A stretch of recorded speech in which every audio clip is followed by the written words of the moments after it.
They say this place is west of Lost and north of nowhere. But long ago, more than 40 years ago, something fell to earth here. And soon, people from London to Los Angeles had heard about this sheep ranch in the desert northwest of Roswell, New Mexico. It happened in 1947. Today, it is still a mystery, still a question mark. Or is it? Has someone hidden the answer somewhere and kept it secret all these years?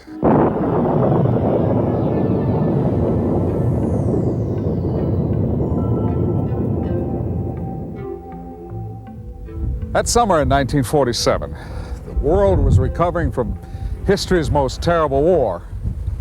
Yet, it would be fair to say that, for Americans at least, things were getting back to normal.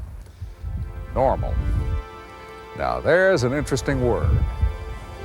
In June of 1947, Ken Arnold, a businessman, was piloting his private plane near Washington State's Mount Rainier when he spotted something not normal. Later, he described the 9 objects as a group of discs that skipped across the sky like flying saucers. The newspapers liked that. Flying saucers. The name stuck. And soon it seemed more newspapers were writing about flying saucers, the more people were seeing flying saucers. Here in New Mexico, in June and July of 1947, there were multiple sightings of the discs, or flying saucers, if you will. Maybe they really saw them, maybe not. And even if they did, maybe the lights were just reflections, or something caused by nature, like heat waves or mirages. But if not, if the lights were aircraft, then whose aircraft? And what brought them here? Why New Mexico?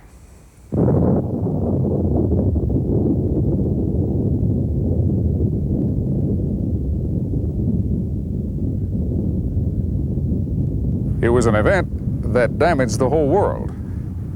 Everyone. Because since that first bomb fell on Hiroshima, no one has been safe. Not on Earth.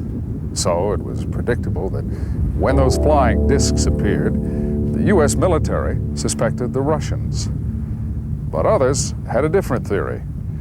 As the poet John Donne wrote, "No man is an island." Perhaps, they reasoned, neither is this planet. Did the shock waves, those first atomic blasts, they wondered, travel far across the ocean of space?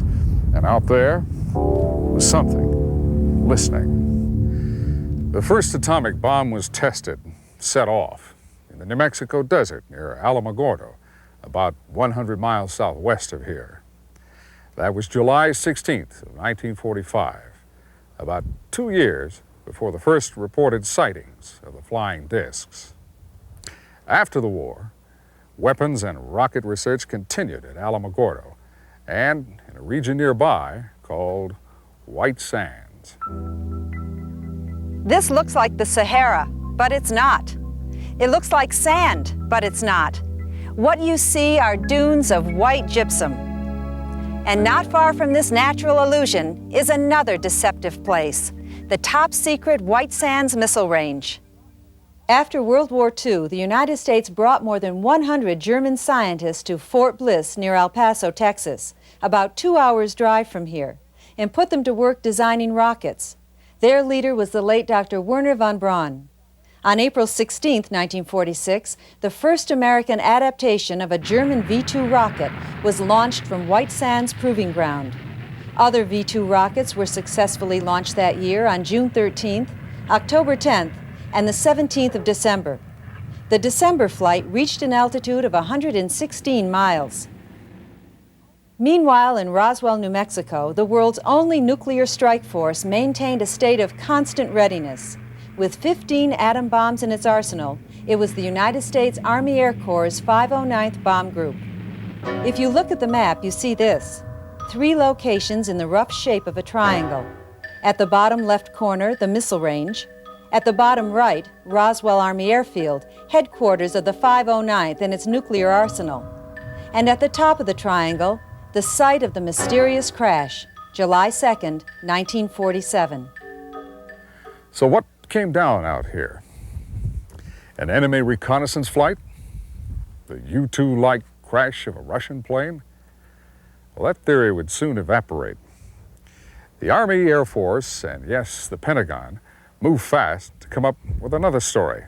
We know that now. And there is convincing evidence the official story was false. Out in this wide open space, in the high desert of Lincoln County, the sky is as vast as the land. The wind blows, sheep graze, and time seems patient and stoic, like the eyes of an old Indian. A ranch hand by the name of Mac Brazel lived and worked out here. On the morning of July 3rd, he found it. In a pattern perhaps 3/4 of a mile long and 250 feet wide was a scattering of pieces of things. They had fallen everywhere, landing on the wet sand and in sinkholes filled with rainwater. On the night before, a violent thunderstorm had broken over the desert. But Mac Brazel remembered hearing one thunderclap louder than all the rest, almost too loud for thunder. Now, looking at the wreckage that littered the desert, he wondered, was it thunder or was it an explosion? There were scraps of metal and other lightweight material like foil. There was fiber or string, and there were slender sticks suggesting structural beams. On these sticks, he saw markings that reminded him of symbols scratched in clay by Indians. Petroglyphs, they're called. That's how they looked to Mac Brazel. Others who would see them later compared them to Egyptian hieroglyphics. Mac would remember that the debris was so deeply packed, the sheep refused to cross the field. He had to herd them around it, to water that was more than a mile away. He gathered up some of the pieces and took them to the house of his nearest neighbors, Floyd and Loretta Proctor. He described the stuff to us, and we advised him to, come to Roswell and report it. We'd heard that, there's a reward for UFOs, and we call them flying saucers then. That evening, after his visit with Loretta Proctor, Mac would return to the debris field. According to his son Bill, Mac then brought a large chunk of the debris to this livestock shed. The shed is about 3 miles north of the crash site, still here after almost 50 years. That was the origin of early reports that a rancher had found a flying saucer and stored it in his barn. Mac still had work to do. The next 2 days, on the 4th and 5th of July, he tended the sheep. Then, on the 6th of July, he got up early, finished his chores, and drove into Roswell. Mac's first stop was the sheriff's office. After that, things happened fast. Sheriff George Wilcox sent 2 deputies out to the ranch and telephoned the 509th Bomb Group at Roswell Army Airfield. In no time, the 509th's Air Intelligence Officer, Major Jesse Marcel, arrived at the sheriff's office. With him was a counterintelligence agent dressed in civilian clothing. Major Marcel telephoned the commander of the 509th, Colonel William Blanchard. The colonel then ordered Marcel and the counterintelligence agent to go out to the ranch with Brazel and investigate. The road was no better then than now, and because of that, it was after dark by the time they got there. Meantime, the sheriff's 2 deputies returned to Roswell with a story of their own. They had missed the debris field, they said, but instead found this, a circle in a pasture where the sand had been melted to glass. Bigger than a football field, a huge area, a huge circle that had been burnt. The major, the rancher, and the counterintelligence agent spent the night at the range hut. Sometime later that evening, Major Marcel came out here to the cattle shed and used a Geiger counter to check the piece of wreckage that Mac had stored. There was no indication it was radioactive. The following day, July 7th, they collected all the debris they could load into the Major's Buick and the Army truck. Then, about dusk, they started back to Roswell. Over the years, many investigators have tried to solve the riddle of the Roswell crash. In 1980, co-authors Charles Berlitz and William Moore presented their findings in a book called The Roswell Incident. 10 years later, tantalizing new facts were uncovered in research by Don Schmitt and Kevin Randle. Don is Director of Special Investigations for the Center for UFO Studies in Chicago. Kevin is an intelligence officer, a captain in the United States Air Force Reserve. Their book, UFO Crash at Roswell, adds important pieces to the unfinished puzzle.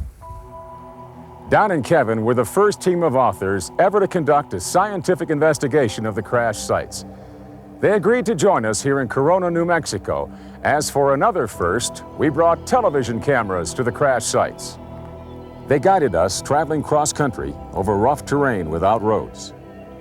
We entered the old Brazil Ranch from the far side, coming down toward the crash sites from the northwest. If ever a place was perfect to keep a secret, this was it. Early September of 1989, the Center for UFO Studies sponsored the first archaeological dig at the actual Roswell crash site. We took a team of 10 people, 3 scientists, 2 with archaeological backgrounds, 2 from the National Laboratory. We concentrated not only on the debris field itself, but on the outlying areas. We still have hopes that because of caves, a 700-foot well, other downsite fence lines, that we may find something. Investigators Schmitt and Randle have determined that almost from the very beginning, Colonel Blanchard and members of his staff were convinced that somewhere in the desert was the crew of the downed craft, possibly still alive. On the afternoon of July 8th, Mac Brazel was flown over the ranch in a military aircraft, assisting officers in their search for surviving crew members or their bodies. As part of his research, Kevin Randle already had retraced that flight. We asked him to go back, this time with one of our cameras aboard. As near as we can determine, on July 8th, the 509th Bomb Group initiated an aerial reconnaissance. What they were trying to do is find the rest of the craft. They suspected there would be more of the craft there than just the debris field. The aerial reconnaissance was an idea to find that. Mac Brazel was in the aircraft with them, the thought being that Brazel, as a rancher, would be familiar with the landmarks, and if they did locate any more of the craft, he could direct them directly to the site.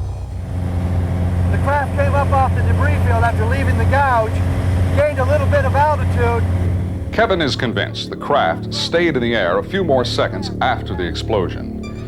It flew about 3 miles, then crashed at the base of those rock cliffs you see below. We call it the impact point. Ironically, it was a group of civilians who reached it first. We have descriptions of the second crash site from 3 separate sources.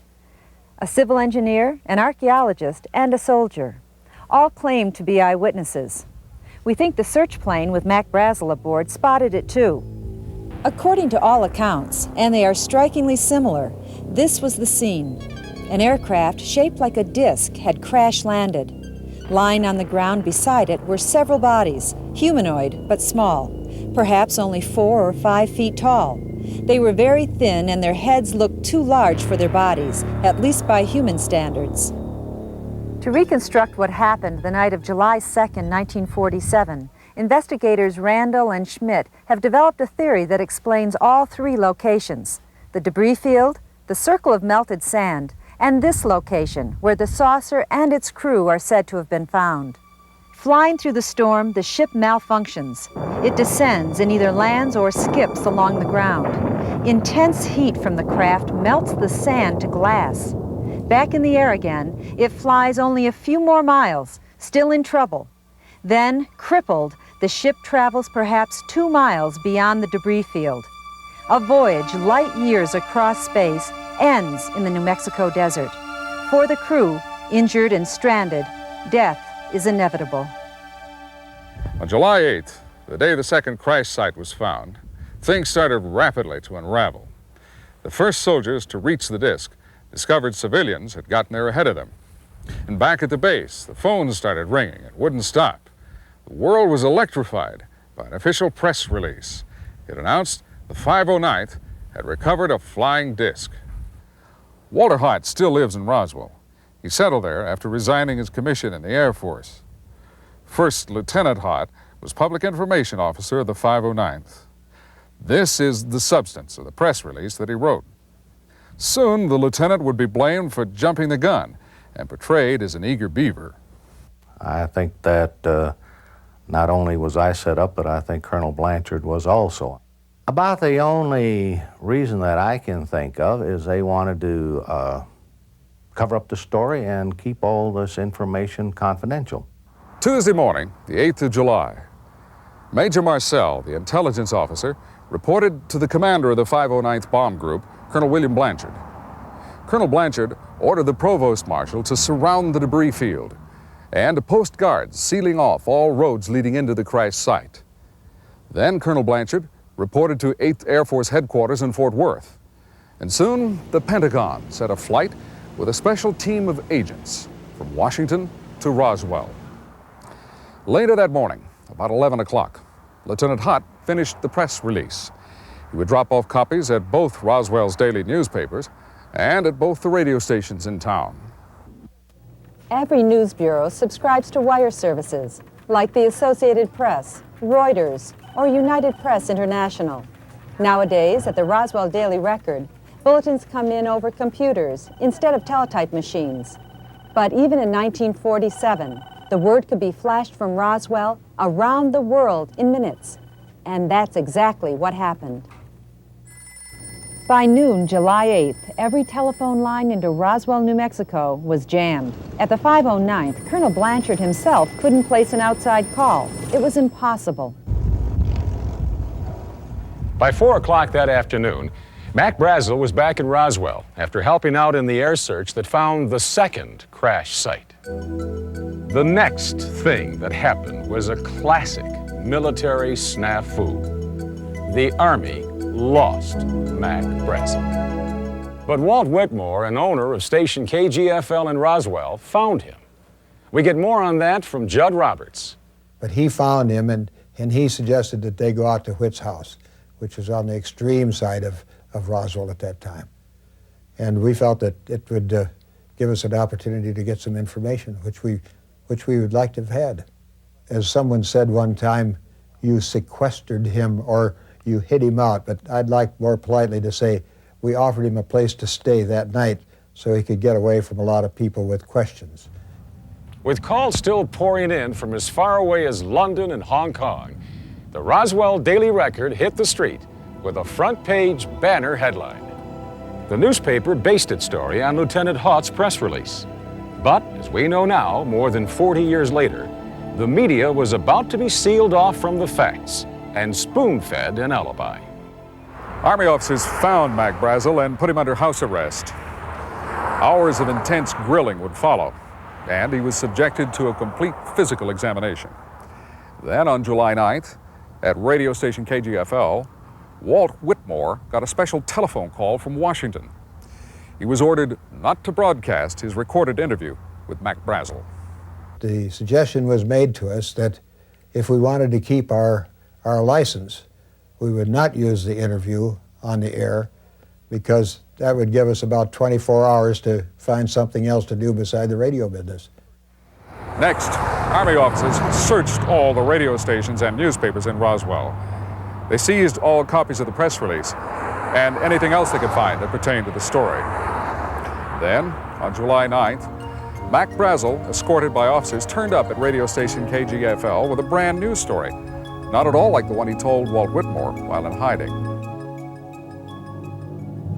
For centuries, the Indians of New Mexico worshiped the sun, the giver of life, gatekeeper to the vaults of heaven.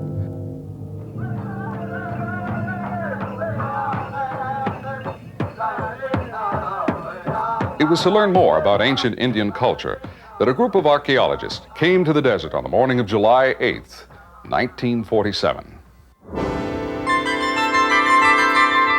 The human factor is important. People won't keep silent forever. But of the handful of witnesses who eventually talked about what they saw here at the second crash site, most are dead now, victims of illness or old age. We can only take note of who they were, how different they were, and yet how they all describe seeing the same things. An aircraft apparently not made on Earth, and creatures who looked as if they had not been born on this planet. Once the military found the second crash site, they moved fast. From the plane, in which he was a passenger, Mac Brazel helped guide the troops on the ground who were closing in. But before the military could get here, a civil engineer surveying for an irrigation project came upon the site by accident. His name was Grady Barnett, by all accounts a no-nonsense fellow. Barnett's close friend, Vern Maltese, remembers Barney telling him about finding the bodies and how he described them. He said, well, I'm going to tell you something that I'm not supposed to divulge. And he come across this object on the ground, which was the shape of a flying saucer, and it hadn't split open. So he jumped out of his pickup and went down there, and there was 4 beings laying on the ground. And they were in a sort of a silver-colored suit, and they were about 3 to 4 feet high. And the suits were rather tight-fitting, and they had covering, except there was no covering on the head or none on the hands. And the shape of the heads of the beings on the ground were hairless with a sort of a pear-shaped head, and the hands were exposed. And they had just barely arrived, and there was an archaeology team that had just come up there about the same, just a little bit after Barney. Then the military come in and surrounded the area, and they called all those people that were there from the archaeology team and Mr. Barnett, and they briefed them that this was not to be divulged to anybody, that they were not to say one word about it and forget they'd ever seen anything. Barnett said he was standing beside the bodies, close enough to touch them, when the group of archaeologists and students arrived. If the story is true, then here is an excellent group of qualified witnesses in possession of material evidence. In other words, here was proof. But what happened? In no time, the military took charge. They covered the bodies. They herded the archaeologists, the students, and the engineer off to one side and made them face in the opposite direction. This was a matter of national security. They were not to talk about it. If any of them did, the government would hear about it, and the government would know how to find them. Soldiers escorted them away from the site and into obscurity. Grady Barnett did tell his boss about the bodies, but the response was ridicule and a common barnyard expletive. After that, Barnett kept most of the details to himself, speaking only to family members and his close friend Vern Maltese. Barnett died in 1969. The archaeologists and the students dropped out of sight, presumably returning to a large northeastern university. For years, no one knew where to find them. Then in 1975, a woman suffering from cancer made a deathbed statement to a nurse at St. Petersburg Community Hospital in Florida. When I was a nurse on a terminally ill floor, we had a patient who was admitted, and one day I went in to bathe this patient, and she was more alert than she usually was. She was very suspicious acting. She asked me if I could draw the curtain. She wanted to know if there was another patient in the other bed, and I said no, which I was a little surprised because she wasn't so alert. In fact, the most things that she did was call out one particular name. So she proceeded to talk to me, and she said there's something that she needs to talk to someone about, that she needed to tell them something. She said, I've held it in a long time. And then she said that a lot of years ago she was out with a bunch of people, and they were, she said, rock hunting. And she kept saying, I wasn't supposed to be there, but I went. And she goes, and then she said, I wish I hadn't. And she said they were out and they were walking around, and they came upon a hill and they went over the hill. And she said then they saw a large shiny object. And she said it was very large, and they wanted to see more, so they started walking toward it. She said that when they got there, that there was a large round object, and it was sitting on the ground. And she said, and then on the ground was some, she goes, blankets. or something. And she said that one of the guys from the expedition, one of the men, walked over and they pulled back the covers. And she said there were little people. She couldn't believe it. There were actually little people. She said they had very large heads and very big eyes, and she said they had some kind of shiny material on. And I can't remember if she said what color. I thought she said blue, but I really can't remember at this point. But she said it was so shiny, it was almost like it was fluid-like. And she said, and then she became very upset, and she goes, but you mustn't tell anybody. She goes, never tell anybody. And at this point, she would just keep looking around the room. She was very paranoid acting, and she said, because they can always find you. And I said to her, I said, who can always find you? She goes, the government can always find you. 2 days after Mac Brazel turned up in Roswell, rumors were spreading like brush fire. The public was led to believe the Pentagon was hopping mad, and a general by the name of Roger Ramey was taking flack. Contrary to popular belief, that was the result of a carefully orchestrated cover story. Ramey was commander of the 8th Air Force in Fort Worth, Texas, higher headquarters of the 509th. Even before the 509th started picking up the pieces and looking for the bodies, 8th Air Force headquarters was on the line to the Pentagon. On the morning of July 8th, that special flight was arranged, sending a team of counterintelligence experts from Washington to Roswell Army Airfield. The general and the Pentagon were about to screw the lid down. Carefully setting up an alibi, General Ramey ordered Colonel Blanchard, the 509th's commander, to send his intelligence officer, Major Marcel, to Fort Worth. Marcel took to the general's office some of the debris packed in a small box.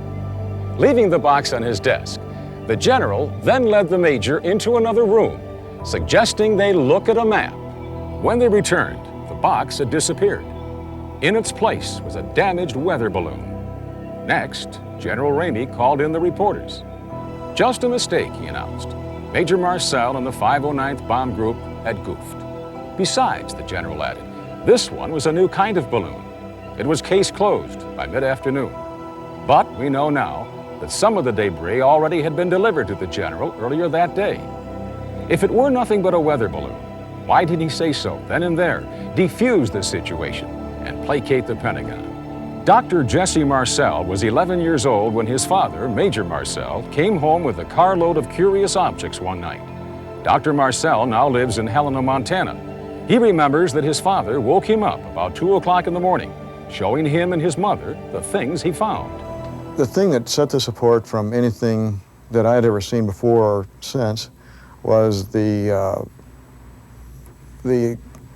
marking zone parts of the wreckage. In the I-beam structural members, there was like a writing of sorts. I remember at the time thinking this was like hieroglyphic, but it wasn't really hieroglyphic, but it was more of geometrical forms and symbols along the inner surface of an I-beam. And they were kind of a metallic purple hue and seemed like they were embossed in the metal itself. And I suppose that is the singular thing that sets us apart from more ordinary debris. I do know it was not a weather balloon or radar target as was proposed by the Air Force. Because even at that young age, I was familiar with things like what a radar target should look like, what a weather balloon certainly would look like. And since they used that as a cover story for this extraordinary debris, I knew that there must be something very unusual about that. And so I have come around to the realization that this was out of this world. In May of 1990, Dr. Marcel agreed to be placed under hypnosis. It was an effort by Don Schmitt and his colleagues to retrieve from the doctor's mind lost memories, to see again clearly the indecipherable symbols on those sticks of debris, the ones that looked like structural beams.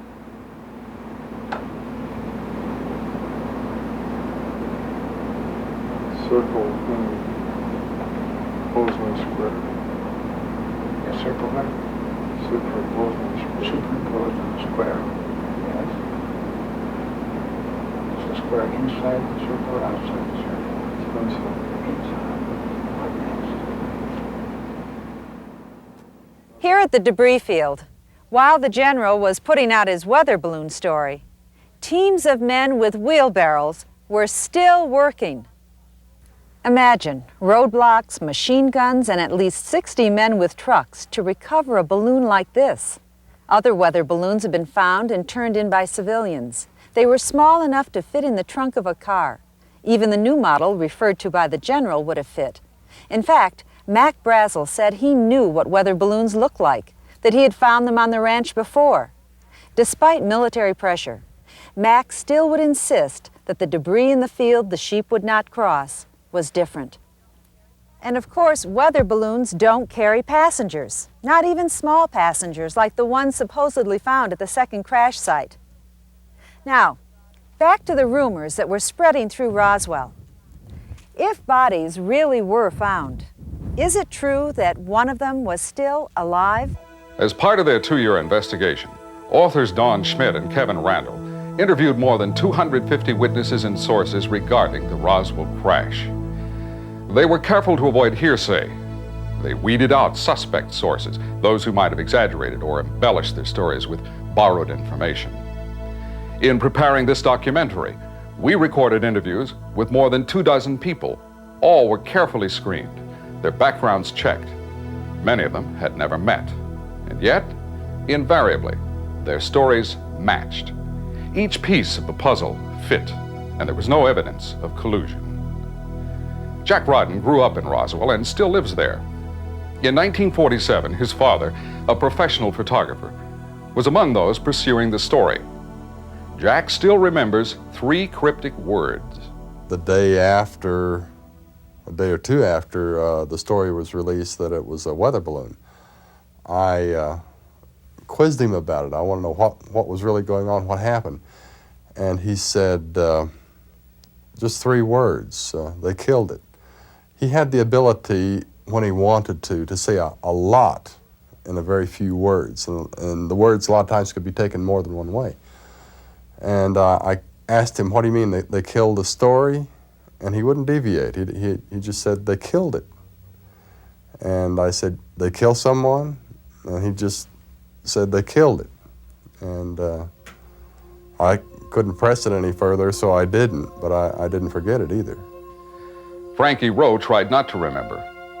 She says threats to separate her from her family and send her to prison pushed memories of the incident deep into a shadowy corner of her mind.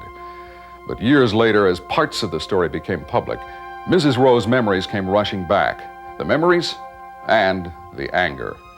Now she believes the American public has a right to know everything, the whole story, even small pieces of it, like the pieces of metal she saw and touched.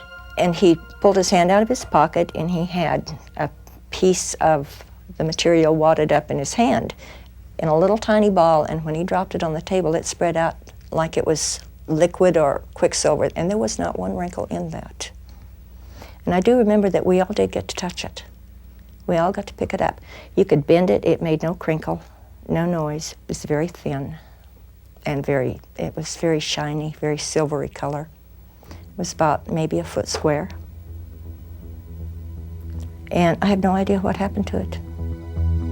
More than 40 years have passed since the crash. The government still sticks to the official explanation. The military is still stonewalling. However, in later years, a few cracks have begun to appear in that wall. Major Marcel would talk again to his son, telling him no, it definitely was not a weather balloon. And suddenly, in a supermarket, a retired Air Force officer would disclose to his wife an astonishing secret. But let's start with the story of Brownie. Melvin E. Brown was a sergeant with the 509th in New Mexico at the time of the crash. Later, he was transferred to England. He married an English woman, and following retirement, settled down with his family in a suburb near London. Over the years, on several occasions, he would tell his daughters bits and pieces of a curious story. But on his deathbed in 1982, Brownie gave up the rest of the secret and disclosed the number of a hidden bank account. There was no record of any trust fund, nor could the bank account number be traced. And yet, the family still wonders, is the money waiting for them somewhere? They wonder and remember what Brownie told them. It's almost as if when he'd actually told the story, he wished he hadn't. All available men were grabbed. That's his actual words I'm saying here now that I can remember. All available men were grabbed. They all had to go out to the desert where a crashed saucer had come down. And they all had to stand guard duty around this site. They were told to look, but not look, not to take anything in. And him and this other guy did look, and they lifted up the covers. And he did say that these trucks were coveralls. I don't know what he meant by that. It must have been some sort of truck with a cover. He lifted up, him and this other guy both lifted up the cover and saw, I say 2 bodies, but my sister remembers him as saying 3. We disagree on that. They saw these bodies, and they were about 4 foot tall, no more than that, maybe even less. Much larger heads than we have, slanted eyes, yellowish skin. Far from London, in Lincoln County, New Mexico, we searched for an elusive witness with an even stranger story. We found him living elsewhere and have promised not to disclose his whereabouts. His name is Glenn Dennis. In 1947, Mr. Dennis was a mortician, the manager of Ballard Funeral Home in Roswell, New Mexico. Here in Roswell, on the afternoon of July 8th, a local mortuary began getting calls from the hospital at the airbase. There were questions about the preservation of tissue and what specific chemicals would do to the tissue. And Clardy's Dairy and Creamery in Roswell received an order for a large quantity of dry ice. After 4 or 5 calls to the mortuary, the mortician decided there must have been a fatal crash at the airbase. That was the beginning of the most remarkable story connected with the Roswell crash. This is the gentleman to whom we have referred, the mortician, Glenn Dennis. In 1947, he was manager of Ballard Funeral Home in Roswell. Those telephone calls from the base hospital on July 8th started a chain of events leading to threats against his own life and the reported death of a close friend. Let's go back now to the afternoon of July 8th. Then the next call I got probably in 30, 45 minutes later, he was asking me then about our preparations and what we did preparing the bodies that had been laying out in the elements, or that, you know, some badly decomposed bodies, or how we treated the burnt bodies, otherwise very traumatic cases, and what our procedure was on that. Then the next question was, well, what would you do where you wouldn't change any of the chemical contents, you wouldn't destroy any of the blood, you wouldn't destroy anything that might be very important later on, you know, down the road? What would your process and what you do and the chemicals that you use, would that change the blood contents and everything? I knew at the time that there was something that probably happened. I thought maybe it was something that they weren't ready to release, or that might be some VIP or something they didn't want. But I mean, I had no idea what it was. But I told him at the time, I said, you know, I can come out and I can help you if you have that. And he said, no, this is for future, in case this should happen in the future. He said, this is something we need to know so we'll know how to proceed. Questions about chemicals, tissue, and the preservation of blood, as well as other body fluids. Very strange questions. If doctors at the base were examining the remains at the time of those telephone calls, it follows that by July 8th, the bodies had been removed from the second crash site to the base hospital. That would match key points in the story told by Sergeant Brown. Not only that, but Glenn Dennis' story tends to corroborate the story told by witness Frankie Rowe. Now, he felt that the one that was alive, he said later that it was taken out to the base hospital. And a friend of ours, her husband was working out there at the time, and he saw the one person walk in. Later that same afternoon, Glenn Dennis drove an injured airman to the base hospital following a minor automobile accident.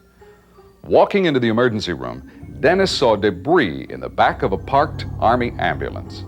What I noticed that was so unusual about this, that there was some inscriptions or border around this part of it. It was probably 3 inches, maybe around 3 inches, but it was kind of going along the contour of the wreckage. And at the time, after I got back, I got to thinking about this and what the border looked like, and it kind of reminded me of an Egyptian inscriptions of figures and whatever. Now another piece in our jigsaw puzzle drops into place. It appears doctors were continuing their examinations of the bodies as Mr. Dennis entered the emergency room. Assisting them was a nurse, whom he describes as a close friend. One of the nurses, lieutenant nurses that I was acquainted with very well, she was very excited, and she said, "How did you get in here? What are you doing here? And get out immediately or you're going to get in a lot of trouble." She said, "Get out of here as fast as you can." The nurse disappeared into another room, presumably where the examination was still in progress. But serious trouble was in store for Glenn Dennis, the result of a chance remark to an officer who stopped him as he was leaving. But I said, "It looks like you've had a crash." I said, "I see some debris and then the ambulance is there." And that's probably where I really got in trouble right there. And he said, "Well, just a moment." And then he went to the door and he motioned for somebody, and about that time there was 2 MPs that came out. And he said, "Get this man out here, get him out here as fast as you can get him out of here." And then we were starting down the hall, and then there was a man that we heard a voice said, "I'm not through with that SOB yet," said, "Bring him back." Mr. Dennis says suddenly he was rushed into a room where he was confronted by 2 men he had never seen before, an Army sergeant and a captain with red hair. A sharp exchange followed, in which Dennis says both men threatened to kill him. The captain told me, the red-headed captain told me, he said, "There was no crash here, you did not see anything," and he said, "You don't go into town, you don't tell anybody anything that you saw anything or anything else." He said, "If you do, you will get in real serious trouble." Well, I was a little agitated because I didn't like the name he called me to start with. And I informed him, I said, "Look, I'm a civilian, you can't do a damn thing to me, and as far as I'm concerned, you can go to hell." And that was the exact words that I told him, and I remember it very clearly. And then the black sergeant, he said, "Oh, don't kid yourself, young man." He said, "Somebody be picking your bones out of the sand." Army Air Force Captain O.W. Henderson kept his mouth shut for a long time. He didn't go public until he learned that some of the others had broken their silence. He was retired by then and living in California. It had been rumored for years that one of the pilots on one of the flights out of Roswell had actually seen the bodies. But the rumor did not become a reality until 1982, when Pappy Henderson finally spoke out. He told his wife, "I've been dying to tell you for years." We were in the grocery store in San Diego, where we had lived for many years, and we were at the checkout stand, and here was a paper, the Globe, I believe it was. Here was all of the story about it. In fact, I still have the papers here. And he said, he took a look, and he said, "I've been wanting to tell you about this for years. I guess if they're putting in the papers now, it's no longer a top secret." And he said, he bought the papers, and we went to the car, and he said, "Read those." And I read the article, and he said, "It's a true story." He said, "Not only did I know about it, but I'm the pilot that took the crashed saucer to Dayton, Ohio." I was astonished, and if it hadn't been Pappy telling me, I probably wouldn't have believed it. But he was very confident, and he was always very truthful and straightforward. So I believed him, but in those days, if you said you'd seen a spacecraft or a flying saucer, you were put in the annals of a nut. So we didn't say much about this, but years before, when people would ask him what he thought about flying saucers, his answer was, "There's something to it." We may never identify and confirm all the witnesses, but let's review the ones we've heard about so far. These are people who claim they saw bodies of humanoid creatures killed in the Roswell crash. We have an Army pilot, a civil engineer, an archaeologist, and a sergeant who peeked under a tarp. Two of our purported witnesses allegedly made deathbed statements. The woman dying of cancer told her story to a nurse at a hospital in Florida. And for the last 4 days of his life, Sergeant Melvin Brown talked about the crash, insisting the bodies were real and the weather balloon story was a lie. What on the earth could he have done that he would have been so worried about on his deathbed? Because he was worried about it. I mean, he was mentioning this place in his sleep and sort of shaking his head and nodding and arguing in his sleep about it and mentioning it. He was worried about it. Whatever it was, he was really worried. And this is what makes me angry. It makes me rather bitter to think that, all right, I don't know, UFOs, alien bodies, I don't know what the truth is. All I know is that if my dad said so, then that's it. He wouldn't have lied. During our investigation of the Roswell crash, we located a witness who claimed to have watched a bright light cross.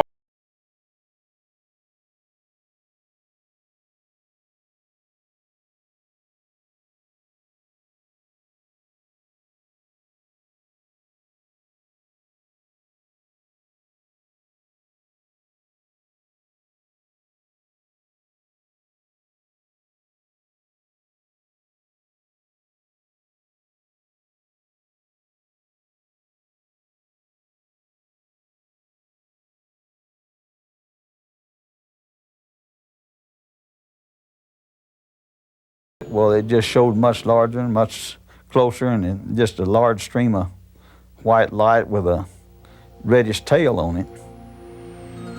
Woody's father drove out to the desert several days later, trying to find the spot where the light came down. Woody went along, but they found the roads blocked off by military guards. No, they had several of the side roads, which there's not, in that area, not too many access roads off, which there's many more now than there was back in that time. But every one that we come to, they had a security set up so you wouldn't go off in that area to the left-hand side of the road going north. Far out in the desert, at both crash sites, teams of soldiers were hard at work, cleaning up debris and hauling it away in trucks. A very large operation indeed for the alleged recovery of a weather balloon.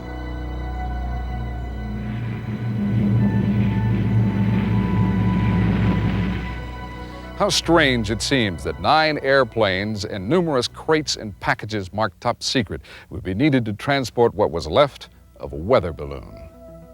One flight on the 6th of July moved debris from Roswell to 8th Air Force Headquarters and on to Washington, D.C.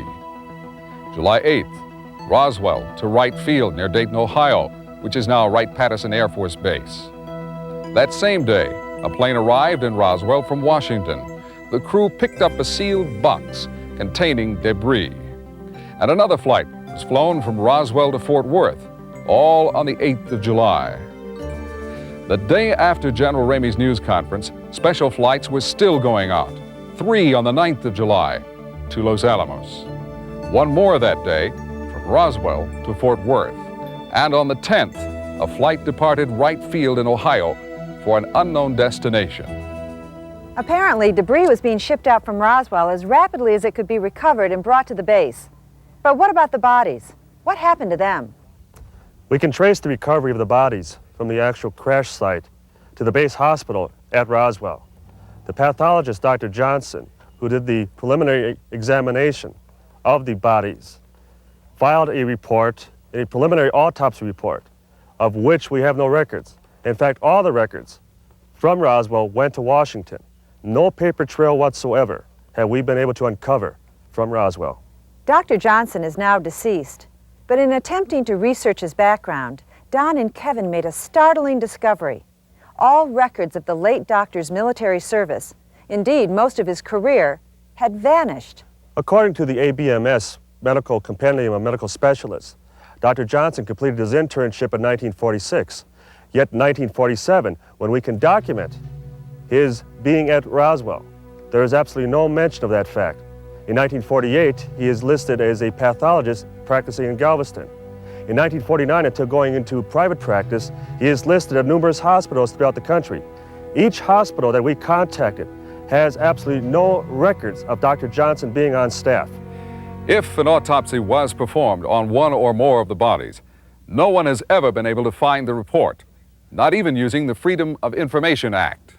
However, this man claims to have spoken with a doctor who dissected the alien bodies. The medical person he had reference to had information about the anatomy of the alien, of the dead alien that was taken from a crashed disc. He is Leonard Stringfield, the retired marketing director of a large chemical company.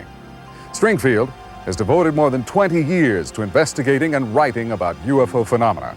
He specializes in suspected crashes and retrievals. The head is large, very large by human proportion. There is no hair follicles.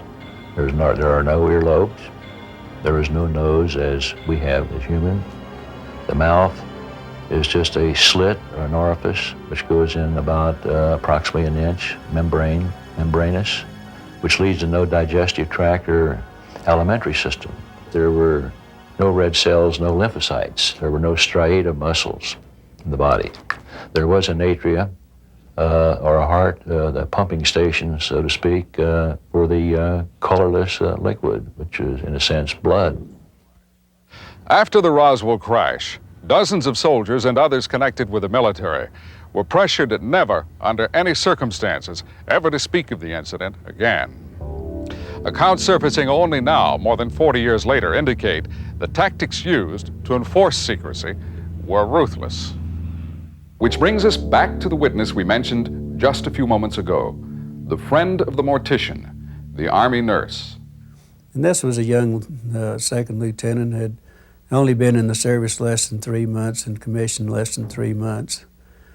Very deeply religious lady. She was born and raised in a very strict Catholic family, attended all the private Catholic schools, preschool and high schools, and her folks wanted her to become a nun, but she... At Mr. Dennis' request, we've agreed not to use her real name, but we will call the nurse Judy. Sensitive and deeply religious. What she saw in the examining room July 8th, 1947, took Judy to the brink of hysteria. And she said, "I can't believe what I've just seen." She said, "This was the most horrible thing I've ever seen in my life." She was going into this examination room that was across the hall. She was going in to get some supplies, and when she walked in the door, there was 2 doctors there. And she noticed a horrible smell immediately. But she saw these 2 doctors, and they said, "We need you." She started out the door and said, "You stay here, we've got to have you." And what it was, they were examining, she told me, 3 bodies, foreign bodies. And she said 2 of them were very mutilated. According to Mr. Dennis, Judy and both doctors became ill from the stench of the bodies as they continued to examine them. Judy was still not well the following day when Glenn met her for lunch at the officers' club. But he was more disturbed by her emotional state. I knew she was almost in a state of shock, because she said it was so gruesome and so horrible, and she would just, almost grab her head, and it looked like she was just going into total shock. We should note here that Glenn's concern for Judy was serious. Marriage had been discussed, but all of that was about to change forever. He never dreamed what lay in store for Judy as she began to describe what she had seen. She had drawn me just a little the night before. She had a description of an arm that was that she had drawn, and then the anatomy of the arm, which was different from ours. There was only 4 fingers on the hand. Didn't have a thumb to it. Only 4 very slim, fragile little fingers. But when they turned one of the hands over, they noticed at the end of the fingers there was little pads on each one of the 4 fingers there.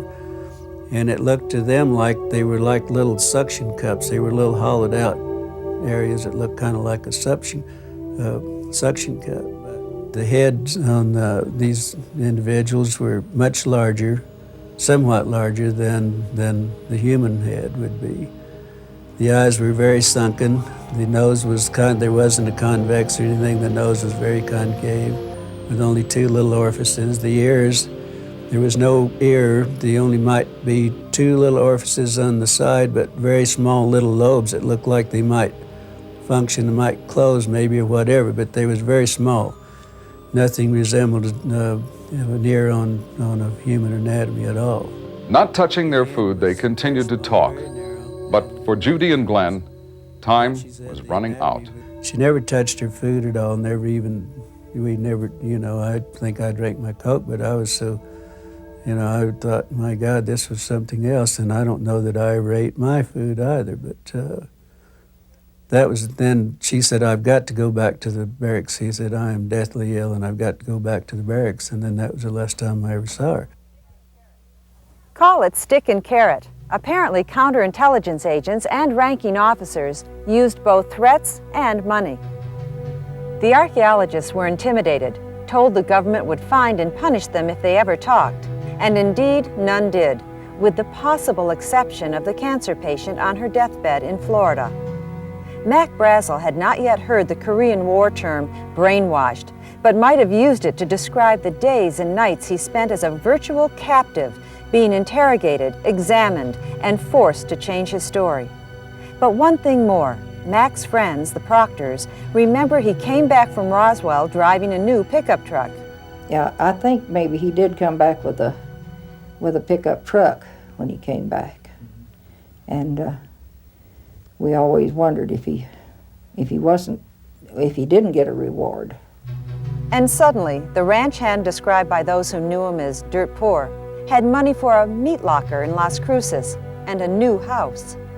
When they brought Mac down and kept him a few days, and then he came back, and he wouldn't talk about it, but we always wondered if he got a reward, because it wasn't long after that until he went to Alamogordo and put in a locker plant.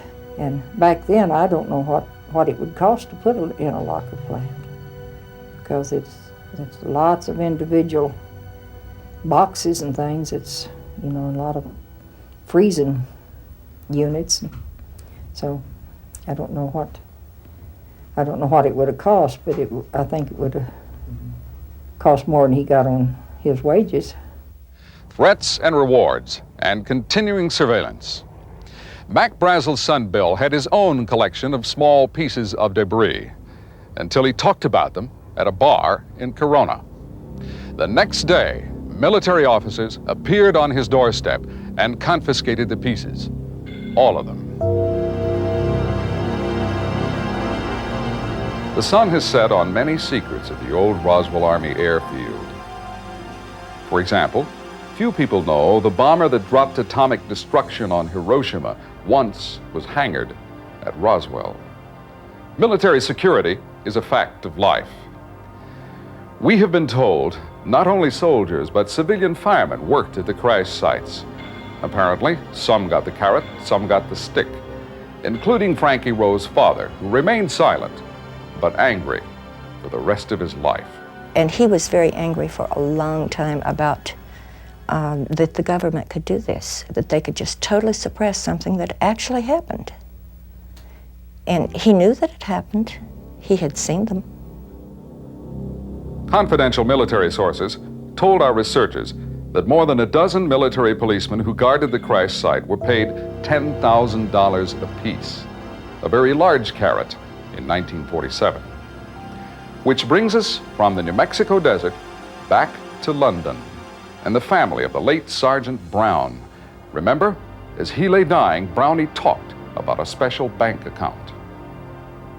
My two brother-in-laws and a close family friend was sitting with him, and he told them that he had a trust fund in a place called Roswell, New Mexico, and that he had a lot of money there, and that he'd done something hush-hush for Uncle Sam. And they all made fun of him. They all started saying, "Oh, Brownie, what did you do, rob a bank or something?" At which point he changed his tune completely and got most angry and said, "I've never done a thing wrong for my country."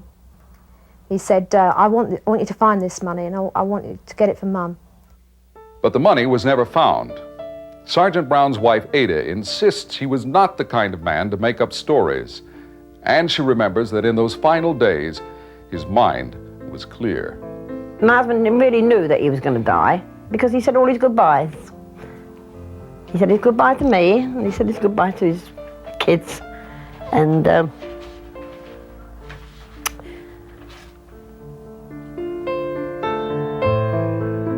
instead of money, Sergeant Brown got a plaque, a generic letter of commendation from President Reagan. I think he deserved a wee bit more than that. That made me angry when that came. That came about a year after he died. What it should say on there is, we are very sorry that we made your dad suffer all those years. If they was to say sorry, I'd leave it. Be fine. But that's what I want. I want them to say, yes, it did happen, and I'm sorry your dad had to carry that secret all those years. I'm sorry he couldn't die in peace. I'm sorry he had to be laying in bed dying and trying to relate a story that he was, even while he was dying, he was too scared to talk about something that happened at this place in Roswell, New Mexico. And what makes me even more angrier is when you get somebody like Philip Klass on television talking about a weather balloon. What, do they think my dad was crazy? The letter that I had sent to her with the APO number was returned to me, and on the envelope it said, return to sender, and then it had a big red print said deceased. By the end of July, the turbulence caused by the Roswell crash had settled. Most of the media bought the official explanation, and most of the public had forgotten the incident. It was nothing but a weather balloon. Or was it? If you don't think this looks like a flying saucer, would you believe a meteorite? Apparently the government did, because next they sent an expert on meteorites to investigate. They sent him to this area, about 5 miles from the debris field, to look at that circle in the pasture where the sand had been melted to glass. Dr. Lincoln La Paz of the University of New Mexico was a noted authority on meteorites and their recovery. He had worked on dozens of top-secret assignments, including the Manhattan Project. About 2 months after the crash, Dr. Lincoln La Paz was asked to calculate the speed and trajectory of whatever it was that came down out here. La Paz had not been told about the alleged recovery of bodies. After investigating, he concluded not a meteorite, but an aircraft had struck the ground.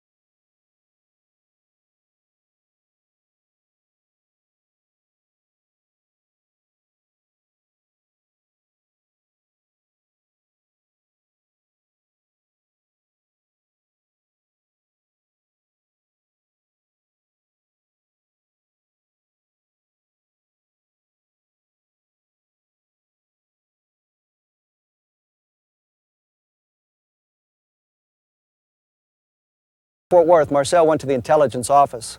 There he ran into the counterintelligence officer who had prepared a report about the activities that had taken place at Roswell. Marcel asked to see a copy of the report and was told, no, you can't, it's classified. Marcel said, I outrank you, I want to see the report. And the counterintelligence officer responded, if you have a problem, take it up with Washington. And last but not least, why use threats, bribes, and loyalty oaths to keep secret a weather balloon already displayed to newspaper photographers? There's an adage worth repeating here. They say, if it looks like a duck, if it quacks like a duck, it's probably a duck. We can't say for sure, but what happened in Roswell certainly looks and sounds like a cover-up. If there is a hidden answer to this riddle, then the secret may not have been kept without a price. There is the matter of 3 lives and the curious circumstances under which those lives were lost. Now we return to Glenn Dennis and the story of his friend Judy, the Army nurse. Remember, it was Judy who told Glenn she assisted 2 doctors examining bodies of humanoid creatures brought to the base hospital. According to Mr. Dennis, she described the bodies in detail and even drew sketches. After lunch with Glenn, Judy left the officers' club and vanished. The next day, I called out. I wanted to see how she was doing and how she was feeling. And of course, you know, by that time I was really fascinated by what was going on, and I was so curious. I wanted, you know, maybe she'd feel like talking a little more about it. But I was really concerned on what was happening to her. And they told me that she wasn't working, that she was unavailable that day. And so the next day I made the call again. I made 2 or 3 calls the next day. And it was also, she was still unavailable. Then the third day I called and they said that she'd been transferred out. And they didn't know where, but she was no longer there at the air base. Transferred without a word, no goodbyes, and no explanations. Judy was a second lieutenant with less than 4 months at Roswell, her first duty assignment. For days, Glenn kept asking questions, but got no answers. Well, then about maybe 10 days to 2 weeks or so later, I get a letter from her in the mail addressed to the funeral home. And all it was just inside with just a note said, I can't write, I don't have time to write now, but here's an APO number that you can send me the mail to. And that was all that was in the envelope. There wasn't anything else. APO numbers are used by the military to forward mail to American servicemen and women without disclosing their locations. But through friends at the base, Glenn quickly learned the APO number sent by Judy meant that her letter originated in England. He replied immediately, then waited. Probably 2 weeks, or maybe it was at least 2 weeks, maybe 3 weeks later, the letter that I had sent to her with the APO number was returned to me, and on the envelope it said, return to sender, and then it had a big red print said deceased. And that was the last time I heard or, you know, even thought about it. And then about every time I'd go to the base too, sometimes we wouldn't go there for a week or two on emergencies or whatever, but 2 or 3 weeks or so later I would go out to base and I said, has anyone heard from the lieutenant? And one of the nurses says, well, the rumor is that she is in England. Well, in her note, she also told me, she said, I am in London. And then the nurses told me that she was in London. The rumor is that she was on maneuvers on a training mission with 5 other nurses, and they went down on a plane. And they understand the rumor was that they were all killed in a plane crash. Later on, another key person in the Roswell mystery was reported killed in a plane crash. He was Lieutenant Colonel Payne Jennings, executive officer of the 509th Bomb Group. And finally, there was the curious accident which claimed the life of a soldier believed to have worked at one of the crash sites. We have information concerning a heavy equipment operator, for example, that was found crushed to death by his own vehicle, with his unscathed glasses found 100 feet from the site. The Roswell crash. Even after years of research, 100 questions still come to mind, most without answers.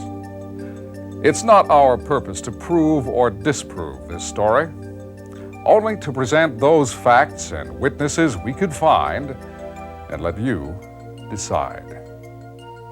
Somewhere there is tangible evidence, a piece of metal, a scrap of fabric, or one more witness who remembers. Perhaps that witness is you. We applaud the courage of those who come forward in this documentary to speak for the record. We believe, as they do, that the time is now to unlock the truth, and that the United States government holds the key. It is frightening now when I think about it. I can't believe that I could have forgotten as much as I did because of the threats. I mean, it's crazy. But yeah, I'm bitter, all right. I'm angry. I don't give monkeys about the bodies and I mean, what I want to find out is why. All right, they must have had a good reason, obviously, for doing it. But I don't know. I can't see that it is that important anymore, that it has to be covered up.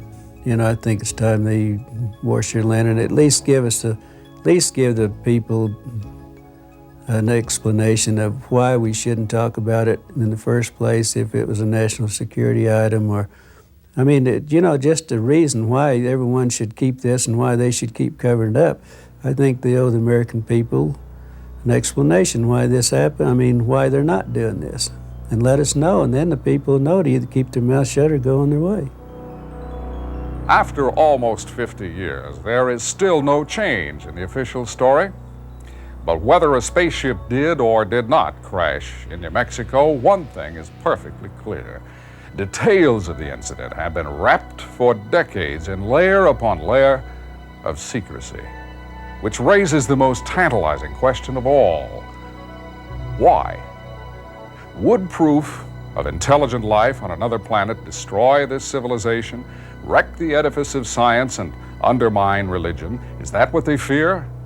Centuries ago, those same fears motivated enemies of Copernicus and Galileo, who revealed a simple truth every schoolboy knows today, that the sun is the center of our solar system, and Earth revolves around it. Or is there something more? Could the visitors, if there are visitors, be predators, indifferent to human life or human suffering? Have our leaders been shielding us from a terrible truth? Even so, what has all the secret-keeping bought us? A few decades of false complacency? Well, things are different now. As we wind down the 20th century, we have reached the end of innocence. People are demanding the truth, and yet it is a truth that could rob us. We may never again be certain we're dominant here on Earth. Indeed, not even certain we are here alone.